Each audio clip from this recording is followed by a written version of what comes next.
School of magic season 2 title. German team का सबसे डरावना आदमी। मजबूत, बेहद मजबूत। भीड़ आश्चर्यचकित रह गई।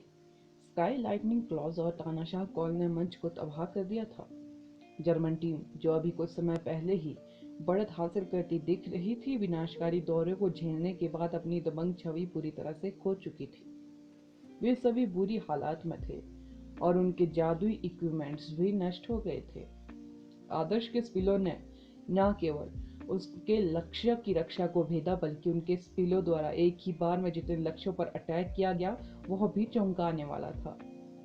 छछूंदर वाली महिला को बेहोश कर दिया गया। रीड और फ्रेंडी दोनों घायल हो गए और उन्हें अपने पैरों पर खड़े होने में काफी समय लगा। ऐसा लगता है चीनी टीम के पास बेहतर विनाशकारी मैजिशियन है। उसके लगातार अटैकों से जर्मन टीम का लगभग सफाया हो गया था। उसके लाइटनिंग के मैजिक के सिलसिला हमलों से एक कमजोर टीम खत्म हो गई होगी।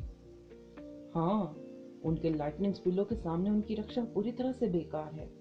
उन्होंने बेसिक रूप से एक सदस्य को अयोग्य घोषित कर दिया, एक सदस्य को मामूली चोट आई और दो गंभीर रूप से घायल है। मुझे आश्चर्य है कि वह मूर्ख कौन है जिसने उसके प्रतिभागियों में 5th रैंक दिया। रीड काफी समय से मैच में है, फिर भी उन्होंने कुछ खास प्रदर्शन नहीं किया। इस बीच डबल इनेट एलिमेंट्स वाला चीनी मैजिशियन मैच में शामिल होने के बाद पूरी तरह से अजय हो गया। स्टेडियम में तुरंत हंगामा मच गया। आदर्श की विनाशकारी स्काई लाइटनिंग क्लॉस ने दुनिया को पूरी तरह से चौंका दिया था। उनके लिए यह बताना काफी आसान था कि कौन अधिक मजबूत है। भले ही रीड की जन्मजात प्रतिभा काफी अनोखी थी, अगर उसके स्पिल दुश्मन के बचाव से गुजरने में असमर्थ थे, तो उसके मैजिक की शक्ति आदर्श के लिए स्पष्ट रूप से अतुलनीय थी। चाहे वह सोल ग्रेड सीडो की क्षति पर आधारित हो कि शक्ति स्पिल या लाइटनिंग एलिमेंट पर उसका नियंत्रण। जब रीड ने आदर्श पर लाइटनिंग से अटैक किया तो उस व्यक्ति ने इसे अपने शरीर से आसानी से सहन कर लिया। इस बीच आदर्श के स्काई लाइटनिंग क्लॉज ने लगभग पूरी जर्मन टीम को बाहर कर दिया। अच्छा, बहुत अच्छा, सलाहकार जितेश उत्साह से चिल्लाए। वह अधेड़ उम्र का आदमी, जिसका चेहरा आमतौर पर सख्त होता था, इस समय एड्रेनालाइन की तेजी महसूस कर रहा था। उनके छात्रों का प्रदर्शन उनकी अपेक्षा से बेहतर था, विशेष रूप से आहन की उत्कृष्ट रक्षा और रेणु का अचानक विस्फोट दोनों ने टीम को सबसे कठिन समय से उबरने में मदद की।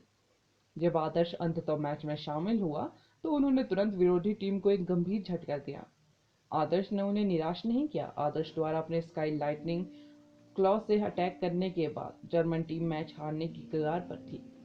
इससे उनके दिलों की धड़कनें तेज हो गई। फ्लाइंग क्रेक, स्नोवॉल्फ, लिटिल फ्लेम बेले, उन्हें बाहर निकालो। आदर्श हमेशा लड़ाई में पूरी ताकत से आगे बढ़ता था। वह अपने विरोधियों को जमीन पर गिराने से संतुष्ट नहीं था। वो अपने दुश्मन पर तब तक रौंदता रहता था जब तक कि वे अपने पैरों पर खड़े होने में सक्षम न हो जाए। दो शक्तिशाली समन बीस्ट आगे बढ़े। फ्लाइंग क्रेक स्नोवॉल्फ की नजर जर्मन टीम के सब्स्टिट्यूट पर एक साधारण कारण से थी। छात्र एक आइस मैजिशियन था। अगर छात्र ने अपना होमवर्क किया होता तो उसे पता चल जाता कि फ्लाइंग क्रेक स्नोवॉल्फ अपने आसपास बर्फ होने पर ज्यादा ताकतवर था।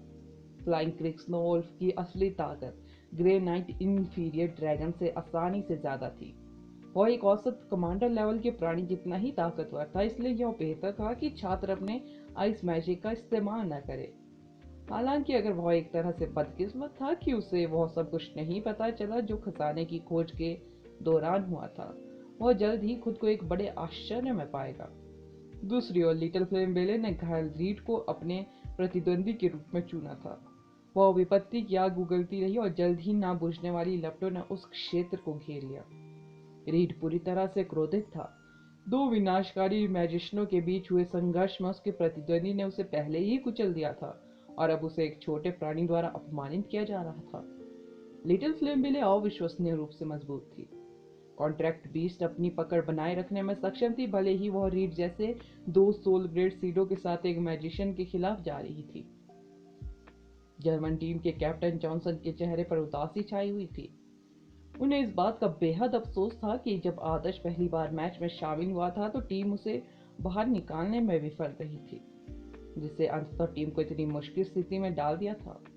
एक सदस्य को अयोग्य घोषित कर दिया था जबकि बाकी घायल हो गए थे। सबसे महत्वपूर्ण बात यह है कि आदर्श के पास अभी भी दो शक्तिशाली समन बीस्ट थे, और भले ही दोनों प्राणी जर्मन टीम के किसी भी सदस्य से द्वंद्व युद्ध में लड़ने के लिए पर्याप्त मजबूत नहीं थे, वे आसानी से दो घायल सदस्यों को अपने कमांडर के साथ व्यस्त रख सकते थे। ताकत के स्तर में जॉनसन को स्वीकार करना पड़ा कि चीनी टीम का इक्का अविश्वसनीय रूप से मजबूत था। वह व्यक्ति पूरी टीम की अटैक शक्ति की बराबरी करने में सक्षम था। मुझे पहले बाहर निकालने की कोशिश कर रहे हो? जब जॉनसन अपने आसपास का निरीक्षण कर रहा था तो उसे तुरंत एहसास हुआ कि चीनी टीम के सदस्य उसे घेर रहे थे।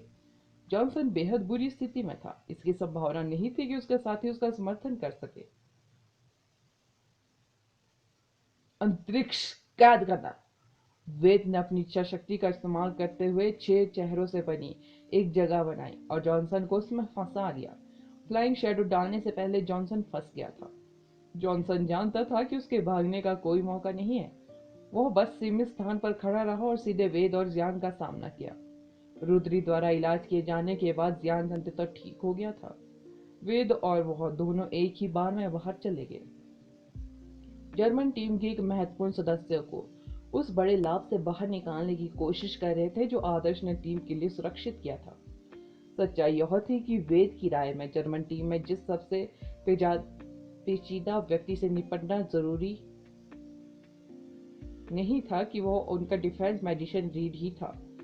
उस आदमी में एक स्पष्ट कमजोरी थी। वह आदर्श के विनाशकारी स्पिरिट से पूरी तरह से मात खा चुका था और एकमात्र चीज जो टीम के लिए खतरा थी वह थी उसकी जन्मजात प्रतिभा। हालांकि सही अप्रोच से टीम को उनके खिलाफ ज्यादा परेशानी नहीं हुई। इस बीच उनके कैप्टन जॉनसन प्रेत की तरह मंच के चारों ओर घूम रहा था। वह आदमी वास्तव में मुख्य कारण था कि जर्मन टीम चीनी टीम के कुछ सदस्यों को बाहर निकालने में सक्षम थी। सबसे महत्वपूर्ण बात यह है कि जर्मन टीम के कैप्टन को एक भी खरोंच नहीं आई, भले ही वह लंबे समय से लड़ाई में था। अराजक और गहन युद्ध के बावजूद वह किसी भी हमले की चपेट में नहीं आया। यहाँ तक कि वह अपनी उत्कृष्ट जागरूकता से आदर्श के स्काई लाइटनिंग क्लॉस को चकमा देने में भी कामयाब रहा। जब तक जॉनसन मैच में था तब तक जर्मन टीम उनसे मुकाबला करने में सक्षम थी। आखिरकार उन्होंने मूलतः अपने सभी डिफेंस इक्विपमेंटों का उपयोग कर लिया था। यदि उन्होंने विरोधी विनाशकारी मैजिस्ट्रों को अपना मैजिक चलाने का मौका दिया तो उन्हें भी हटा दिया जाएगा।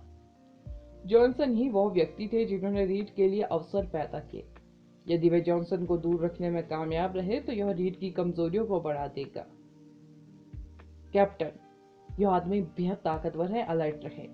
उसके पास कम से कम 2 सोल ग्रेड सीड है, जियांग ने सतर्कता से कहा। वेद ने सिर हिलाया। उसने अपनी सतर्कता सिर्फ इसलिए कम नहीं की क्योंकि उसने जॉनसन को अपने स्पेस एलिमेंट में फंसा लिया था। वह आदमी किसी भी पल आसानी से उसके मैजिक से मुक्त हो सकता था। जियांग और वेद काफी अलर्ट थे, फिर भी उन्होंने जॉनसन की विस्फोटक शक्ति को कम आंका। वो आदमी उस गलती का फायदा उठाने में सक्षम था जो रात्रि राक्षस ने की थी, जिसे जियांग ने स्पेस में भेजा था। उसने छोटे प्राणी को जलाने के लिए एक शक्तिशाली लाइट मैजिक किया। रात्रि राक्षस एक अंधेरे का प्राणी था, इस प्रकार कोई भी लाइट मैजिक उसे कई गुना नुकसान पहुंचा सकता था। वह नन्हा प्राणी दर्द से करा उठा क्योंकि उसका काला फर जल गया था और चिलचिलाती रोशनी से उसकी त्वचा पर छाले पड़ गए थे। जियांग ने तुरंत नाइट बीस्ट को संकुचित स्पेस से वापस ले लिया। उसका चेहरा दर्द और गुस्से से भरा हुआ था। वे बेहद अलर्ट थे, फिर भी जॉनसन उन पर पलटवार करने में कामयाब रहा। वह आदमी अपना संयम बनाए रखने में बेहद अच्छा था, भले ही वह वेद की स्पेस मैजिक द्वारा लगाए गए भारी दबाव से सांस लेने के लिए संघर्ष कर रहा था। इसके बावजूद वह अभी भी नाइट बीस्ट पर नजर रखने और लाइट एलिमेंट का जाल स्थापित करने में सक्षम था। जियांग ने अपने दोनों बुलाए समन बीस्टों को खो दिया था, इसलिए उसने मूल रूप से अपनी आधी ताकत खो दी थी। सौभाग्य से वेद की सहायता के लिए उसके पास अभी भी एडवांस सबनिंग स्पिल और 2 अन्य एलिमेंट थे। वह भागती हुई शैडो के साथ भाग रहा था। जब जियांग ने जॉनसन को एक परछाई छोड़कर भागते देखा तो उसने तुरंत होश में आकर उस आदमी का पीछा किया। वेद का जॉनसन को भागने देने का कोई इरादा नहीं था, क्योंकि वह बेसिक रूप से अपनी उड़ान के अंत में एक तीर था। यह देखते हुए कि जॉनसन 80 मीटर की दूरी तक चल गया था, वेद ने ब्लिंक का इस्तेमाल किया और उस रास्ते को दिखाया जिसने जॉनसन भाग रहा था। You have lost. वेद ने अपना हाथ बढ़ाया और जॉनसन की शैडो पर डीमन यातना डाली। जॉनसन की शैडो के पीछे एक विशाल भयानक आकृति भयावह रूप से दिखाई दी। इसने जॉनसन को मजबूती से पकड़ लिया और जॉनसन की आत्मा को बाहर खींचने के लिए आगे बढ़ा। टूर्नामेंट के दौरान यदि किसी प्रतिभागी की आत्मा को डीमन यात्रा द्वारा बाहर निकाला जाता था, भले ही प्रतिभागी की आत्मा को कोई नुकसान न पहुंचाया गया हो, तो उस व्यक्ति को मैच से अयोग्य घोषित कर दिया जाएगा। आखिरकार कर्स एलिमेंट का डीमन अत्याचार बेहद खतरनाक था, क्योंकि यह लक्ष्य की आत्मा को असाध्य क्षति पहुंचा सकता था। यह देखकर दोनों सहायक जज तुरंत मंच पर आ गए। हालांकि जॉनसन की परछाई अचानक काले धुएं के कब्बार में बदल गई और पतली हवा में गायब हो गई। जो दो सहायक जज जॉनसन को मंच से नीचे लाने के लिए योजना बना रहे थे, वे काफी समय तक खाली चेहरों के साथ अपने स्थान पर खड़े रहे। यह देखकर वेद को बुरा लगा और जल्दी से पीछे मुड़ा और देखा कि जियांग के पीछे एक अजीब सी शैडो दिखाई दे रही है। मानव आकृति का छाया चित्र धीरे धीरे स्पष्ट हो गया। जॉनसन ने हाथ में खंजर पकड़ रखा था। उसने इसे धीरे से जियांग की गर्दन पर रखा और उस पर एक छोटा सा कट लगा दिया। कट न केवल जियांग की त्वचा को नुकसान पहुंचाया, इससे जियांग को वास्तव में कोई चोट नहीं पहुंची। फिर भी वह पहले से ही ठंडे पसीने में भीग चुका था। वह अविश्वास से घुमा और ठीक उसके सामने जॉनसन का भाव शून्य चेहरा देखा। तुम दोनों उसे नीचे ले जाओ। जॉनसन ने कुछ भी ज्यादा नहीं किया। उसका शरीर जल्द ही एक काली शैडो में बदल गया और तेजी से गायब हो गया, लेकिन उसकी आवाज अभी भी हवा में उड़ रही रेत के बीच गूंज रही थी। जिन दो सहायक न्यायाधीशों ने गलती की थी, उन्होंने तुरंत प्रतिक्रिया व्यक्त की। वे जियांग के पास आए और उसे मंच से बाहर ले गए। परिणाम ने दो सहायक न्यायाधीशों सहित सभी को आश्चर्यचकित कर दिया था। वे शुरू में जॉनसन को ले जाने के लिए मंच पर गए, फिर भी जॉनसन ने न केवल एक वेद और सहायक न्यायाधीशों को चकमा दिया, बल्कि वह पीछे छूट जाने वाले जियांग को भी बाहर निकालने में सफल रहे। जॉनसन की उपलब्धि ने तुरंत जर्मन टीम के समर्थकों में भारी हंगामा मचा दिया। जैसा कि कैप्टन से अपेक्षा की गई थी, वह रीड की तुलना में बेहद अधिक विश्वसनीय था, जिससे अफवाहों के कारण शुरू में उन्हें बहुत उम्मीदें थी। यह स्पष्ट था कि जॉनसन जर्मन टीम का सबसे मजबूत सदस्य था। School of magic season 2 title, पुरुषों की अडिग आत्मा। फ्लाइंग शैडो के प्रभाव में जॉनसन बेहद तेज था। जियांग को बाहर निकालने के बाद वह तुरंत रीड की ओर चला गया। वेद ने अभी ब्लिंक का उपयोग किया था, इसलिए जादू थोड़े समय के लिए ठंडा हो गया था। जब उसे पता चला कि जॉनसन क्षेत्र छोड़ चुका है, तो उसे तुरंत बेहद बुरा लगा। अत्यधिक लापरवाह होने के लिए खुद को दोषी ठहराते हुए उसने अपने प्रतिद्वंदी को जियांग को बाहर करने की अनुमति दी थी। जैसा कि वेद ने सोचा था, जॉनसन भागने की कोशिश नहीं कर रहा था। वह तुरंत लिटिल फ्लेम बेले के सामने आ गया। उसने लिटिल फ्लेम बेले पर अटैक नहीं किया, लेकिन तुरंत निक शासन को खत्म कर दिया। शीघ्र ही उस स्थान पर घोर अंधेरा छा गया, जिसने उसे भस्म कर दिया।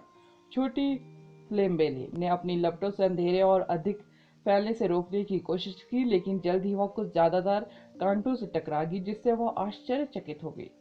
शैडो स्पाइक्स ने लिटिल फ्लेम बेले की गति और मैजिक को बंद कर दिया, जिससे वह एक भी मैजिक नहीं कर पाई। जॉनसन अविश्वसनीय रूप से होशियार था और उसकी हर हरकत उसके मन में मौजूद लक्ष्य को दर्शाती थी। वह सिर्फ लिटिल फ्लेम बेले के अटैकों को रोकने के लिए आया था। अगर रीड ने अब लिटिल फ्लेम बेले पर अटैक किया होता, तो उस जीव को निश्चित रूप से गंभीर चोटें लगती। हालांकि जॉनसन के मन में यह बात नहीं थी। वह अच्छी तरह से जानता था कि आदर्श के कॉन्टैक्ट बीस्ट को बाहर निकाला पासा पलटने के लिए पर्याप्त नहीं था। जर्मन टीम के लिए मैच जीतने का एकमात्र मौका रीड था। चीनी टीम के पास अब कोई डिफेंस इक्विपमेंट नहीं था। यदि उन्होंने रीड को हेलिश फ्लेम्स कास्ट करने का मौका दिया, तो यह निश्चित रूप से उनकी टीम को वह वापसी देगा जिसकी उन्हें तलाश थी। ऐसे में जॉनसन ने लिटिल फ्लेम बेले पर अपना समय बर्बाद करने की जहमत नहीं उठाई। उसका एकमात्र लक्ष्य उसे रीड के चैनिंग में बाधा डालने से रोकना था। निक शासन को यह सुनिश्चित करना था कि छोटा प्राणी यह पता लगाने में असमर्थ हो कि रीड गहरे अंधेरे में कहां था। रीड, अब सब तुम पर है। जॉनसन ने रीड की ओर देखा और गंभीर स्वर में कहा, इसे मेरे ऊपर छोड़ दो। रीड ने अपने दांत भींच लिए, जिससे उसने जो अपमान महसूस किया था वह तीव्र लपटों में बदल गया। भयावह हरे रंग की लपटों ने रीड को अपनी चोट में ले लिया, चपेट में ले लिया। उसकी भयानक ऑरा और ब्लैक मैजिक ने मिलकर उसे और भी भयानक बना दिया। अंधेरे में छोटी जुगनू जैसी हरी फ्लेम्स और भी तेज हो गई। जल्द ही आसमान में एक चौंकाने वाला उल्कापिंड दिखाई दिया। शुरुआत में उल्कापिंड बेहद छोटा लग रहा था, लेकिन जैसे जैसे आग की लपटें उसे घेरती गई वो दूर तक फैलती गई और उल्कापिंड धीरे धीरे जमीन के करीब आ गया। लोगों को तुरंत एहसास हुआ कि उल्कापिंड कितना विशाल था। ऐसा लगा जैसे यह पूरे शहर को एक विशाल गड्ढे में तोड़ देगा। हमारा काम हो गया, उल्कापिंड को देखकर चीनी टीम के समर्थकों ने गहरी सांस ली। वे मदद नहीं कर सकते थे, लेकिन कल्पना कर सकते थे कि चीनी टीम का कितना भयानक विनाश होने वाला है। नारियो लपटों का प्रभाव क्षेत्र अविश्वसनीय रूप से विशाल था। यहाँ तक कि हीलर रुद्री को भी इससे बचने के लिए संघर्ष करना पड़ा और आदर्श और आहन इसके ठीक बीच में थे। रीड का इरादा बेहद स्पष्ट था। उसका लक्ष्य आदर्श और आहन दोनों को अयोग्य घोषित करना था। आदर्श ने पहले ही अपने इक्विपमेंट का उपयोग कर लिया था जब वह जर्मन टीम से घिरा हुआ था। भले ही उसे अब भागती हुई शैडो फेंकनी पड़े, लेकिन उसे नार्कियो लपटों के क्षेत्र से बचने की कोई उम्मीद नहीं थी। यदि आदर्श ने ब्लिंक सीख लिया होता तो वह अटैक से बचने और रीड पर पलटवार करने में भी सक्षम होता, लेकिन दुर्भाग्य से उसने अभी तक यह नहीं सीखा था। इससे भी बुरी बात यह थी कि लिटिल फ्लेम वेले इस समय अंधेरे में फंसी हुई थी। लिटिल फ्लेम वेले ने उस पर कब्जा कर लिया होता तो आदर्श की अग्नि प्रतिरोध उसकी लाइटनिंग प्रतिरोध से कमजोर नहीं होता। भले ही उल्कापिंड सीधे उस पर गिरे, उसे अधिक से अधिक हल्की सी चोटें लगेगी। हालांकि आदर्श अनिश्चित था कि क्या लिटिल फ्लेम वेले की मदद के बिना अटैक को सहन कर पाएगा। नार की लपटें पहले से ही अधिक तीव्र लग रही थी। यह स्पष्ट था कि रीड ने अपने मैजिक इक्विपमेंटों से मैजिक को मजबूत करके अपना सब कुछ दे दिया था। मैजिक इक्विपमेंटों की सुरक्षा के बिना आदर्श, आहन और रुद्री के पास इसके खिलाफ ऐसा कोई मौका नहीं था। वेद अभी भी काफी दूर था। उन्होंने अपनी टीम के साथ फिर से संगठित होने की पूरी कोशिश की, फिर भी जब उन्हें एहसास हुआ कि उनके पास इसे बनाने का कोई मौका नहीं है तो उन्होंने तुरंत अपना ध्यान फैंडी पर केंद्रित किया। वेद नार के लपटों को रोकने में असमर्थ था। वह केवल विरोधी टीम के विंड मैजिशियन को खत्म करने के अवसर का लाभ उठा सका। रुद्री ने कहा, मेरे पास कोई इक्विपमेंट नहीं बचा है। आहन ने आदर्श पर नजर डाली और देखा कि वह आदमी पहले से ही अपनी ऊर्जा जमा कर रहा था। वह बैठकर अपनी हार का इंतजार करने को तैयार नहीं था। ऐसा लग रहा था जैसे वह आने वाले अटैक को हिंसा से रोकने की योजना बना रहा था। वह अपने मैजिक से उल्कापिंड पर अटैक करने की योजना बना रहा था। हालांकि उल्कापिंड 100 मीटर से भी कम दूरी पर था। भले ही आदर्श ने अब अटैक किया, फिर भी प्रभाव से उन्हें गंभीर नुकसान होगा। इस प्रकार इससे कोई खास फर्क नहीं पड़ेगा। आहन, अब पीछे हट जाओ, मैं इसे टुकड़ों में तोड़ने जा रहा हूं। आदर्श ने अपनी ऊर्जा जमा कर ली थी। वह लाइटनिंग की तरह आकाश में उड़ने वाला था। यह आदर्श का सामान्य दृष्टिकोण था। उसके पास खुद को बचाने के लिए कोई डिफेंस स्पेल नहीं था। यदि वह अटैक से बच नहीं पाता तो वह हिंसक तरीके से अटैक पर काबू करने की कोशिश करता, भले ही उसे कितना भी नुकसान हो। वहां खड़े होकर उन पर मैजिक का प्रभाव देखने से बेहतर कुछ भी हो सकता है।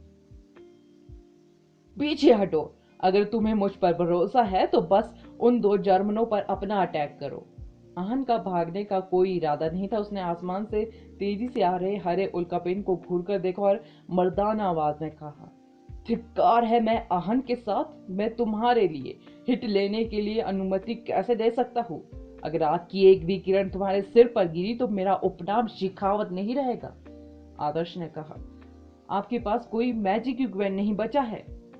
बात करना बंद करो। जब मैं हॉस्पिटल में जागता हूँ तो पहला वाक्य जो मैं तुमसे सुनना चाहता हूँ वह यह है कि आपने उन जर्मनों को हरा दिया है। आहन ने घोषणा की। जैसे ही उसकी पीठ पर लगे सुनहरे पंख अलग हो गए। पंख फड़फड़ाए और आहन को हवा में उछाल दिया। जैसे ही वह सीधे उल्कापिंड के पास गया, उसकी आकृति सुनहरी चमक से ढक गई। आदर्श चौंक गया। उसे विश्वास नहीं हो रहा था कि यह वही आहन है जिसे वह जानता था। वह जिस आहन को जानता था वह मौत से बेहद डरता था। वह आखिरी व्यक्ति था जिन्होंने व्यापक भलाई के लिए खुद को बलिदान कर दिया। भले ही वे इस समय मैच के बीच में थे और शायद जज उनकी जान बचाने के लिए हस्तक्षेप करेंगे। अगर उनके प्रतिद्वंदी के स्पेल बेहद शक्तिशाली थे तो संभावना थी कि वे भी मर सकते थे। आहन, तुम्हारी बातों ने मेरा दिल छू दिया है। जब आदर्श ने आहन को सीधे नार के लपटों की ओर उड़ते हुए देखा तो उसे भावनाओं का तीव्र उछाल महसूस हुआ। जैसा कि कहा गया है, कोई व्यक्ति अपनी संगति का ही आचरण अपनाता है। आदर्श का दृढ़ विश्वास था कि आहन उनसे प्रभावित था, जिसके परिणाम स्वरूप इतना बड़ा परिवर्तन हुआ। अगर ऐसा होता तो आदर्श उसे निराश करने का कोई रास्ता नहीं छोड़ता। वह आहन को निराश नहीं करेगा। आहन लगभग 80 मीटर की ऊंचाई तक उछला, यहाँ तक कि हरे उल्कापिंड की अग्नि जीभ भी उससे बड़ी थी। हालांकि आहन की नजर में विनाशकारी मैजिक के चारों ओर की भयावह हरी चमक पूरी तरह से अपमानजनक थी। आखिरकार उसे वह रास्ता मिल गया जो उसके लिए था, और इसने उसे टूर्नामेंट में अपना नाम बनाने की अनुमति दी थी। यह कैसे स्वीकार्य था कि इस गधे की जन्मजात प्रतिभा उसके डिफेंस पिलो को सीखने के लिए किए गए प्रयासों की उपेक्षा कर सकती है। मैं देखना चाहूंगा कि आप सुरक्षा की कितनी परतों से गुजर सकते हैं। Water shield, light shield, rock iron skin. Aahan ने सभी डिफेंस पिल्ले जो आकाश में उड़ते ही उस पर डिफेंस की परतों के रूप में चढ़ गए विभिन्न रंगों की जादुई चमक एक में मिल गई। जब विशेष कंटेनर के निशान ने सुरक्षा को और मजबूत कर दिया, उनके पास दो मौलिक छल्ले भी थे जो उनके लाइट और वाटर एलिमेंटों की शक्ति को 20% तक बढ़ाने में सक्षम थे। अंत में आहन ने खुद को लपेटने के लिए टूटे हुए सुनहरे पंखों का इस्तेमाल किया, जिससे वह भयानक उल्कापिंड पर बड़ी गति से उड़ने वाली सुनहरी गोली में बदल गया। दी हेलिश फ्लेम्स ने आहन से संपर्क किया। चिलचिलाती गर्मी ने आदमी को लगभग झुलसा दिया। सौभाग्य से रॉक आयरन स्किन ने उसकी त्वचा को जलने से बचा लिया। आहन उल्कापिंड के और भी करीब था। उस पर लगी डिफेंस की परतें लगातार उधड़ती जा रही थी, मानो वे महज कागज के टुकड़े हो। Water shield. आहन ने हार नहीं मानी। उन्होंने खुद पर और डिफेंस फील्ड डालना जारी रखा। हालांकि उसके पास डिफेंस पिलो की परतों के बावजूद भले ही वे बेसिक, इंटरमीडिएट या एडवांस पिलो, हरी लपटें आसानी से उनके बीच से गुजर गई और धीरे धीरे उसके शरीर के पास पहुंच गई। आहन ने अपने दांत भींच लिए। वह पीछे नहीं हटा, बल्कि सीधे उल्कापिंड से जा टकराया। उन्होंने जिस साहस और निर्भीकता का प्रदर्शन किया, उसने भीड़ को आश्चर्यचकित कर दिया। आपका एक बेहद प्रभावशाली भाई है, लेकिन आप जिस तरह से हमेशा उसके बारे में बात करते हैं, उसे देखते हुए मुझे ऐसा क्यों लगता है कि आपको उस पर बहुत गर्व नहीं है। ईमानदारी से कहूँ तो मैं खुद काफी आश्चर्यचकित हूँ, आहन के भाई ने उत्तर दिया। क्या तुम्हें उसकी चिंता नहीं है? उसका बचाव आग की लपटों को हवा देने के अलावा और कुछ नहीं है। मैं चिंतित कैसे नहीं हो सकता? मिस्टर संदीप, जो पूरे मैच के दौरान काफी शांत थे, अचानक बोले। उसकी आंखें उत्साह से चमक उठी, मानो उसने आने वाले जादू में छिपी भयावह हरी चमक का रहस्य जान लिया हो। उन्होंने नार के लपटों की ओर इशारा किया जो स्पष्ट रूप से धुंधली थी, और कहा, उस व्यक्ति की जन्मजात प्रतिभा वास्तव में बचाव की उपेक्षा नहीं करती है। प्रत्येक डिफेंस बिल वास्तव में इसे कमजोर कर रहा है। अन्य लोगों ने तुरंत करीब से देखा और पाया कि न केवल उल्कापिंड का औरा गिर रहा था, बल्कि यह वास्तव में बेहद कम भी हो रहा था। यह वास्तव में कमजोर हो रहा था क्योंकि यह आहन की डिफेंस की प्रत्येक परत से होकर गुजर रहा था। आखिरकार उल्कापिंड जमीन से लगभग 50 मीटर ऊपर फट गया। आग की लपटें शानदार आतिशबाजी की तरह हवा में फैल गई। मंच कांप उठा और उल्कापिंड के टुकड़ों के बीच आग की लपटों में घिरा एक आदमी मैजिक की बाधा के करीब जमीन पर गिर गया। एक सहायक न्यायाधीश तुरंत उस आदमी के पास गया और उसे जलाने वाली आग की लपटों को बुझाया। उन्होंने पाया कि उस आदमी का चेहरा इतना जला हुआ था कि पहचाना नहीं जा सका। आदर्श ने नजर घुमाई और देखा कि सहायक जज आहन को मंच से नीचे ले जा रहा था। वह मदद नहीं कर सका, लेकिन एक आहन निकाली। उन दोनों ने शुरू में कहा कि वे केवल राष्ट्रीय टीम में गड़बड़ी करने जा रहे थे। उनका वास्तविक लक्ष्य अपने बीज को दुनिया भर में फैलाना था। वे विभिन्न देशों की महिला को एक चीनी पुरुष के प्यार और सौम्यता का अनुभव कराना था। हालांकि वे बस अपना दिमाग खो चुके थे और मैच को गौरव की लड़ाई मान रहे थे। आदर्श ने उन्हें नहीं बता सका कि ट्रेनिंग के दौरान आहन ने जिन चुनौतियों का सामना किया था, उससे उसका मन बदल गया या अध्यक्ष द्वारा दिए गए भाषण ने उनके खून को जगा दिया।